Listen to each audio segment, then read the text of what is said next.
Happy Ergoversary, everybody. I'm QX, and with me we have Dan, the man from Zengate, Palmyra. You might recognize him from. Dan, I love the hat. Where'd you get that hat from? This one weirdo gave it to me at some event or something like that. I don't know. It's just, what does it say anyway? What is that? Make mining great again. Oh, okay. Nga. It's Nga.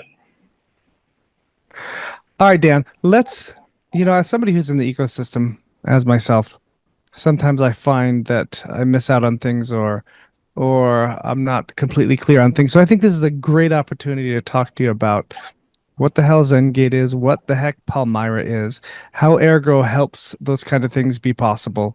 Let's start at the top. What's Zengate, Dan? Well, Zengate is actually right behind me. We're at the Zengate office right now. So Zengate In Japan. In Japan. So this is Zengate Japan behind me. We have a couple Amazing. other Zengate offices, but this is the main one. Long story short, we're a technology company utilizing various different technologies like Web 2 and Web 3 to fulfill one of our core missions. One of them being to fulfill our core mission.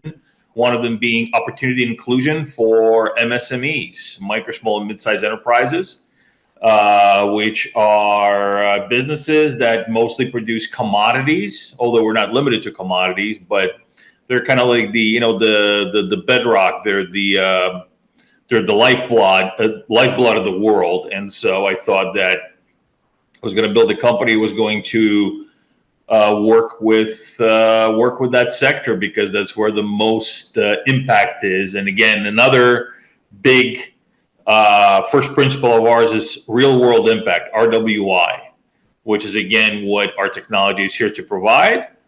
And so that's translated in a series of products which we call the Palmyra ecosystem, and the Web3 part of that, which is the Palm economy. And essentially, it's a platform that, again, creates opportunity inclusion for MSMEs. We largely deal with commodity and commodity producers in developing economies. And we do everything from giving them a more market access through the Palmyra platform, Palmyra, that app, which is basically a commodities trading and purchasing platform that utilizes Web 2 and Web 3 for traceability, for authentication, for logistics, to essentially bring, to cut all the waste, cut all the gray area, cut all the black box isness out of the process, and essentially just connect the producer with the buyer, with the consumer, and to make both happy, to make sure that the producer gets the most optimal value for their commodity, and so that the buyer gets the most optimal value for the money they spend and get what they pay for, what they're buying. All right, and what's blockchain have to do this? Why blockchain, Dan? You could do this on some sort of proprietary system. So basically, one of the key core components of this is traceability. And we all know that traceability is something that blockchain is really, really well positioned for, immutable traceability. One of the main issues with commodity trade is the lack of transparency and the lack of traceability, and essentially adulteration and counterfeiting. This happens across the commodity sector, everywhere you go. And I'm not just talking about commodities that are traded on, commodities exchanges like the golds and the silvers of the world. But say, for example, a commodity like honey. This is one of our pilots right now is with a Zambian honey firm called Nature's Nectar. And so what we did was we put several thousand producers on chain for traceability and authentication purposes for the honey, because Statistically, honey is one of the most adulterated foodstuffs in the world. It's literally one of the most adulterated foodstuffs because of the lack of transparency between what happens from the producer, the beehive keeper, and the the producer that is, say, in Zambia, to when it hits the shelf at at your local wherever you go shopping over there in upstate New York. So when you say that, you mean that the honey farmer is going to get a tiny bit of the pie when it's on the shelf. It's going to be 10, 20, 30 times more than that guy sold it to them for. Well, it's not just that. It's not just that. It's not just that it's going to be 10, 20, 30 times more expensive than what they actually sold it for. It's also not going to be the same product in many cases. It is going to be mixed in with syrups, with other substances. In fact, there was a study that I bring up quite often that was done a few years back that says that potentially almost 80% of all honey in the West is not real honey. It is honey flavored syrup, or it might have a percentage of honey in it, but it's actually not real honey. It's not 100% pure honey. And so this is why it is so important to have traceability, because in the end, the producer wants to give you honey. They want you to buy their honey. But what happens between when the producer sells and when you get is what needs to be. That's where the transparency comes in, and that's where transparency is lacking. And so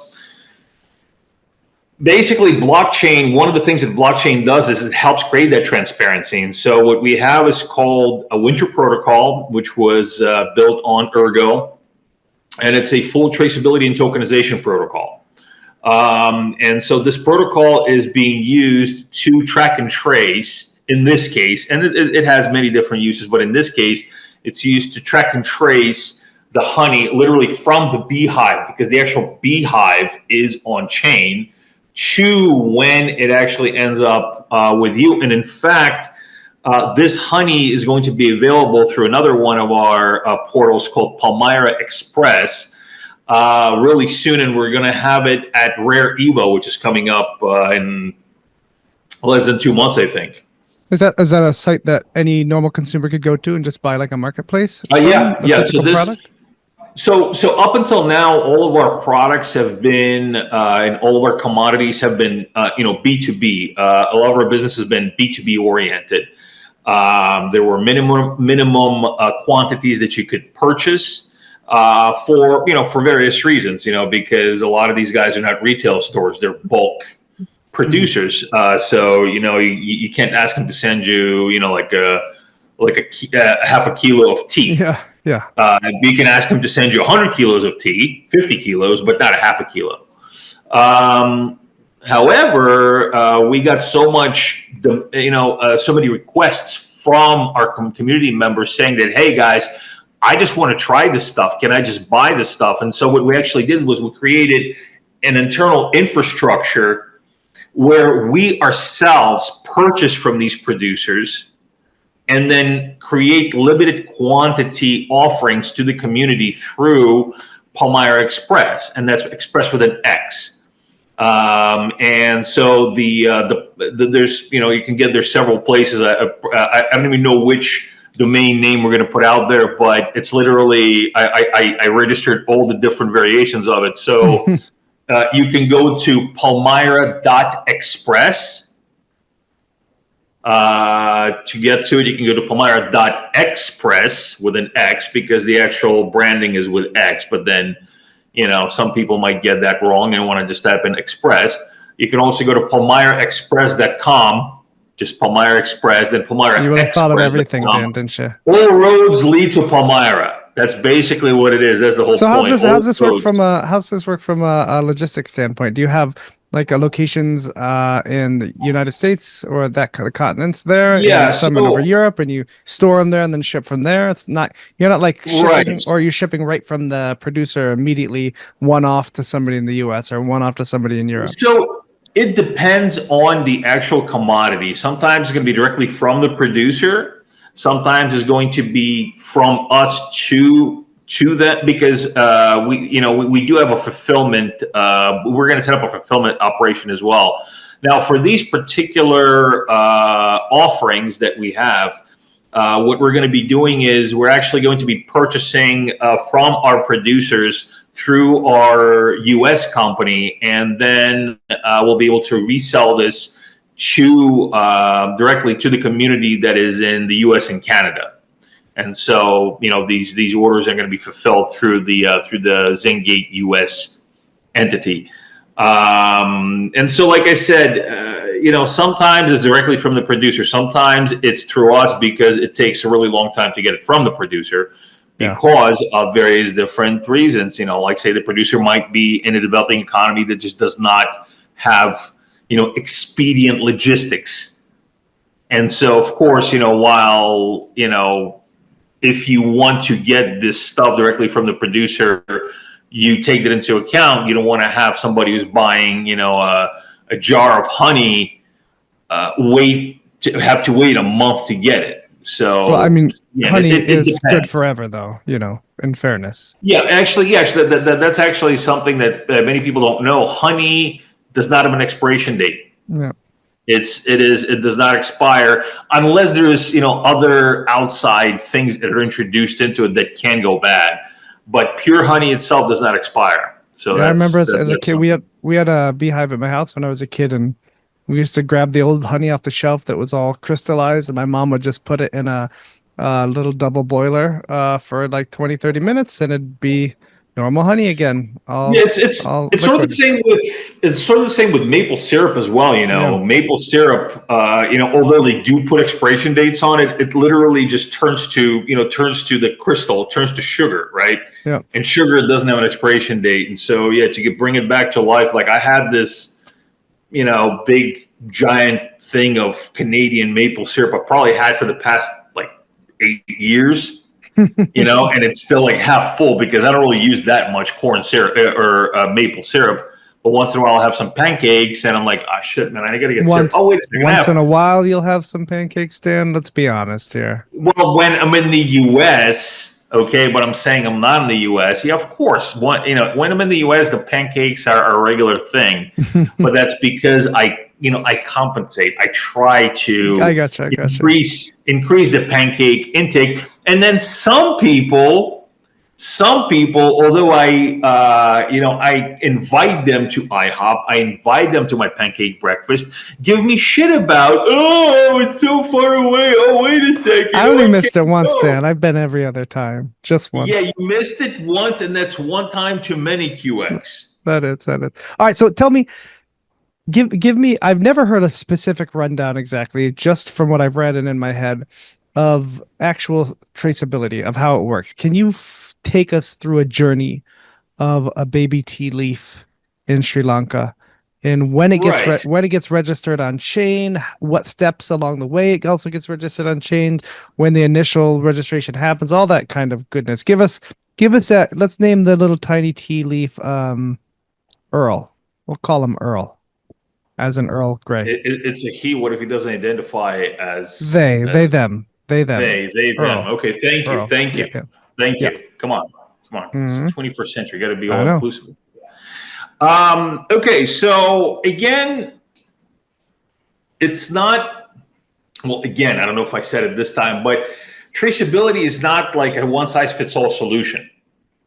So in different cases, you can have different levels of granularity of traceability. And in the end, you get down to like, is it really necessary? I mean, how deep do you want to go? Because you can go really deep with traceability, but in the end, it's like, okay, yeah, but if you go this deep, I mean, really, what is the value here? What are the chances if you go this deep that this particular part is actually adulterated or screws up? And sometimes you're like, okay, yeah, there's it's like a 2% chance something's going to go bad if you don't have traceability at this point. But you think about it, well, 98 out of 100 is still pretty damn good. So you have that, threshold that you come up with. Now, if you are a tea leaf that is being traced, again, it could start all the way from the orchard. And so the way they do it is they utilize the protocol through what we call Palmyra Pro. And so the Palmyra Pro is part of the Palmyra suite that utilizes traceability and really is tailored for, it's producer focused. So a lot of data gathering and a lot of data processing happens when it's still in production, right? So for example, with tea, it's not just like a robotic process, right? Sometimes it is, but really with the finer teas, what you have is a special formula for when it is picked, which tea leaves are used for which types of teas, which grades of teas, how the tea is dehydrated, how the tea is cured, how the tea is stored, how the tea is packaged and processed. All these things can create a unique taste and a unique variant of the tea. And so one of the main things that, for example, happens with tea is producers often have to record the process of how the tea was cured. And then when the tea comes out, they taste it and they say, okay, so this batch came out really well. What was the process? What was the humidity? What was the hydration time? What kind of process we used for dehydration? Which kind of crop was it? Where was the crop from? Like all these different things they take into account, because all these different things have an effect on what it tastes like. And so what you want to have, especially in premium blends and brands, you want to have that premium consistency. And so that is, like, for example, for tea, that is important. That's why traceability is important for that. And so what they do is a lot of times they'll just start right from the orchard. There are places like, say, Sri Lanka that have year-round tea harvesting. It happens in batches. And that's how they set up these tea orchards. And so with you can start with actually registering all the different tea orchards, site A1, site A2, site A3, in whatever batches you have, however your tea bush is organized.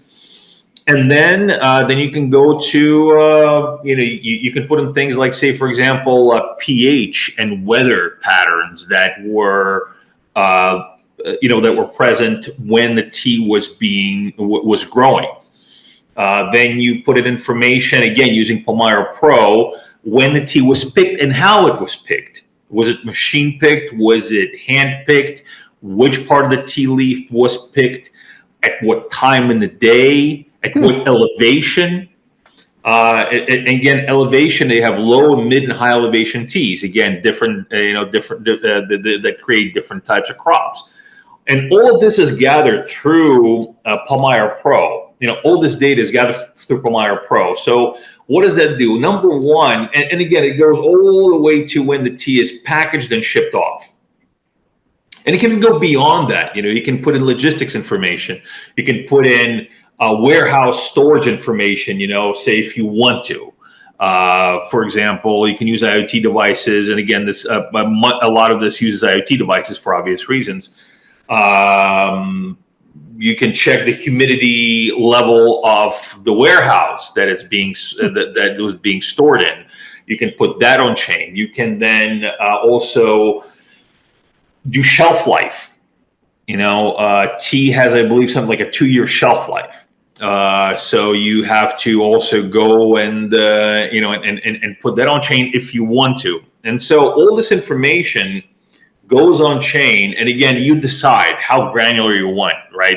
You might not want to put all of it on chain. You might want to put some of it on chain. Again, it's up to the producer.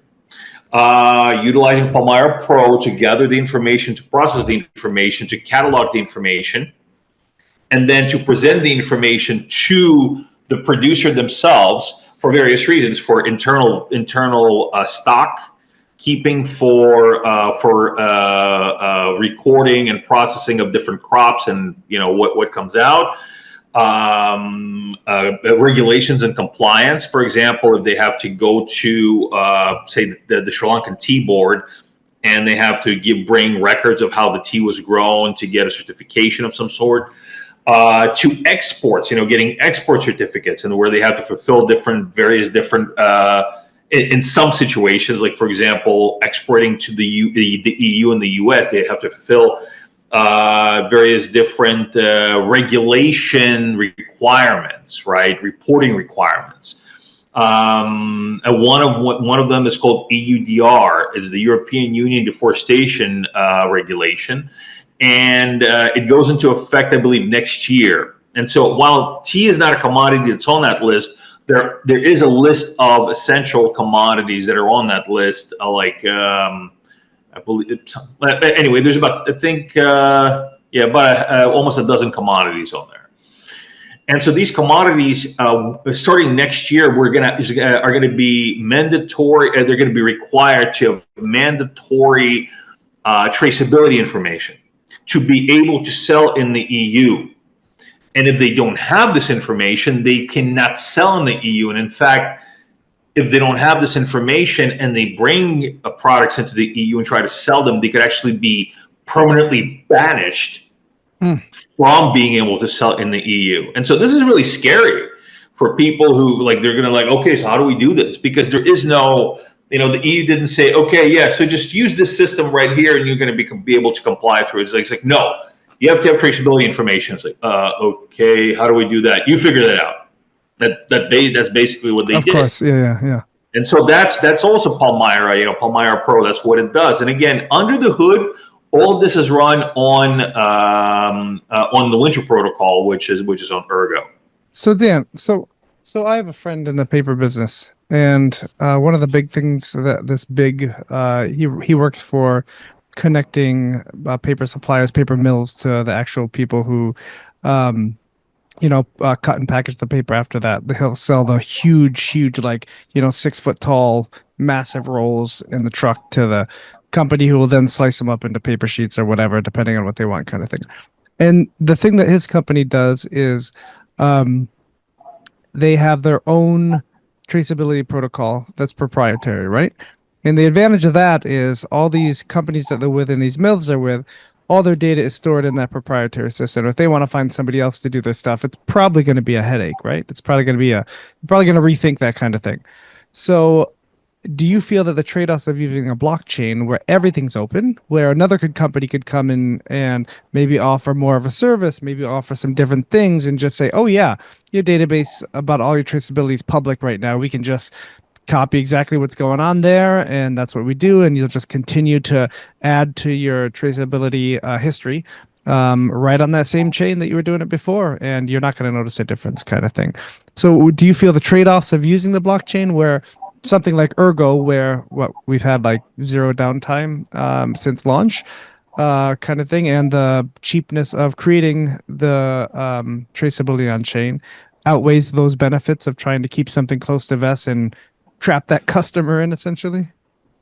Well, the thing about that is, aside from just information being on chain, it's all about how it gets there, right? And so there's a term that is used. It's called minimum viable ecosystem, MVE. And so for you to be able to actually create an optimal or an efficient way of reporting, you have to have that minimal viable ecosystem for this to happen. And that happens when people are trained. That happens when people are onboarded onto something like Palmyra Pro. That happens when there are processes in place that utilize Palmyra Pro.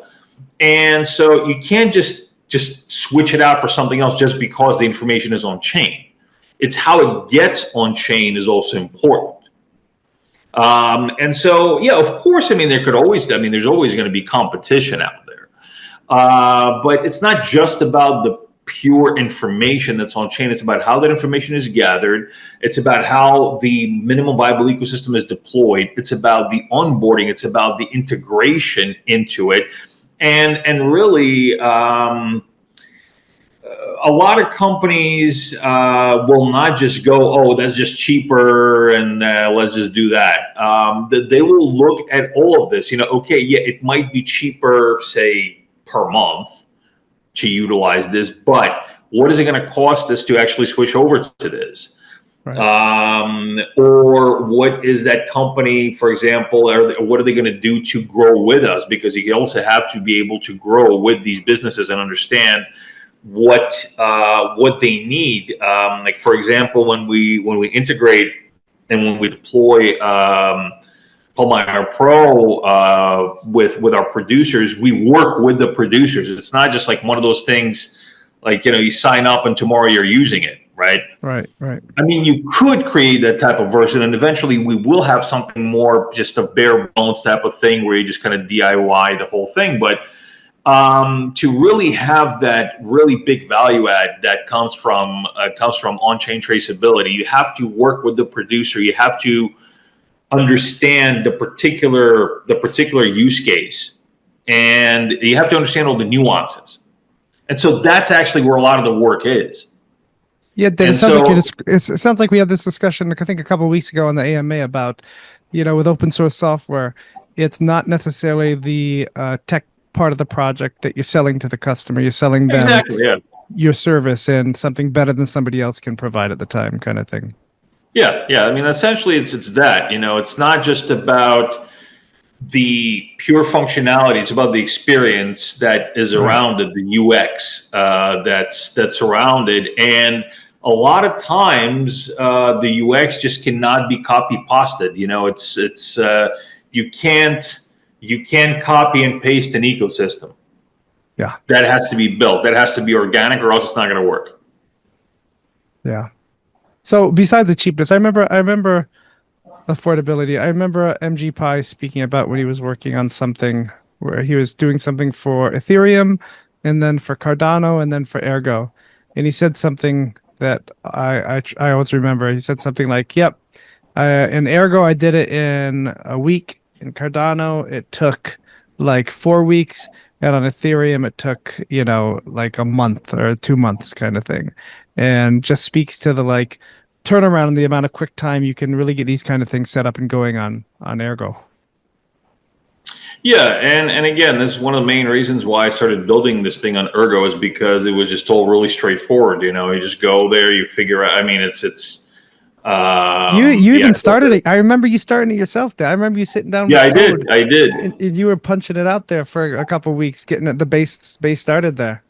Yeah, I did. I started it, Dusted and off the I punch started card it machine. long because it's been some years when since I actually sat down to code, and I found out that some of the development environments I was using are no longer used, and so I had to kind of do a refresher, and I'm like, why the hell isn't this working? Like, Alex is, oh yeah, they don't really use that development environment. And we're like, shit, okay, well, I guess 2015 called. But eventually, I mean, and again, with the help of the community and who I ended up actually hiring later on, like for example, Luca was really helpful, from the start, explaining just how to utilize all the different tools on Ergo. And so eventually I just said, hey, why don't we just have Luca work with us? And so that's how that happened, and the same thing happened with Shashir. Same thing happened with several people that are working at Zengate. These people came from the community, and that's because these people were so helpful in the beginning that I thought that, I just want to keep working with them. Yeah. Well, that's awesome, Dan. So I think Zengate and other things in Ergo are really doing what it's going to make or break blockchains, right? I feel like blockchain at this point in time, cryptocurrency is on the teeter of have VCs pumped and pulled and sucked enough value out of these chains to where we're finally hitting a point where people, as Kushti's preaching, people are sick of these VC dumps and they're looking for something that actually provides value and that can bring something to, like you say RWIs, right? You say real, what was your term? Real world impact. That's right. Yeah, you got it. They have real world. I really feel like Zengate accomplishes that. I mean, a lot of this stuff is noise. Oh, yeah. It's you really get into it, and you just realize that there's so much noise out there in the crypto space that you really have to understand what really matters. And what really matters in the end is when you build things like this. That's why we're in this. That's why we're building this, is because that's really, I mean, that's what makes sense. That's what makes sense in the long term. And really, those of us that got into this movement because we saw the big picture, sometimes we'll get distracted. We'll think, oh, it's over because of all this, useless bullshit that's out there. And then again, you get back to, it's like, well, no, but the core mission, the core technology is still there. It's waiting to be used. Just because it's being used in an idiotic way doesn't mean that it invalidates its core mission, purpose, and possibilities. Yep, I agree, Dan. Well, anything you want to say to Ergo or to Zengate or to the community before we close up here? Well, look, I'd like to wish everybody happy Ergoversary. 6 years old, I think, right? 2019? Something I like think that. so. 6 years old, yeah. 6 years old. Going to be, ready for first grade soon. It's been an honor and the privilege to be part of the community, to be able to build a business on Ergo, to be able to build on Ergo. And I just hope more people out there in the community take that extra step and really start building a business, because I think that's really what this needs. I always say that Ergo is the U.S. Steel of blockchains. Mm-hmm. You might not know it by name, but a bunch of stuff that you use is built with it. So I think that's a damn fine place to be in. I think that's essentially, that puts it as one of the core building blocks of the entire blockchain movement. And like I said, I still strongly believe that. And I hope that others will join me and they believe it so much that they will spend their time, their money, and their energy in building a business on Ergo. Amazing. Well said, Dan. Can't top that. Thanks so much for joining us, and happy birthday, Ergo. Thank you very much. Yep. Happy birthday, Ergo.